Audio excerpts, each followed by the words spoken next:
पाकिस्तान के लड़के कभी मर्द नहीं बन पाते, ये हमेशा लड़के और बच्चे ही रह जाते हैं। आप पाकिस्तानी घरों में देख लें, आपको 40-40 साल के बुढ़े बच्चे मिलेंगे, वो कभी मर्द नहीं बन पाए, वो कभी फैसला नहीं कर पाए, वो कभी कारोबार नहीं कर पाए, वो कभी रिस्क नहीं ले पाए।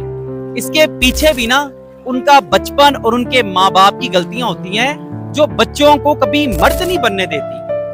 मेरी आपसे रिक्वेस्ट है, आपका बच्चा 15 साल का हो जाए ना, 10 साल का, 12 साल का हो जाए इस उम्र में, उसको कहें अपना कमरा खुद साफ करे, उसको कहें अपने खाने के बाद प्लेटें खुद साफ करे।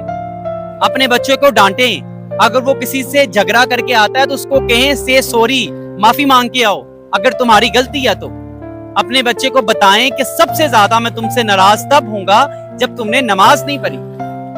खुदारा पाकिस्तानी बच्चों को 30-30 साल के जो हैं उनको काका कहना बंद करें। ये दुनिया बड़ी बेरहम है, ये उन पे तरस नहीं खाएगी। खुदारा खुद अपने बच्चों पे तरस खा ले। आज आप उनको डांट के जो चीज सिखाएंगे ना, जमाना कल को मार के सिखाएगा। तो आपकी डांट बेहतर है कल को मार खाने से।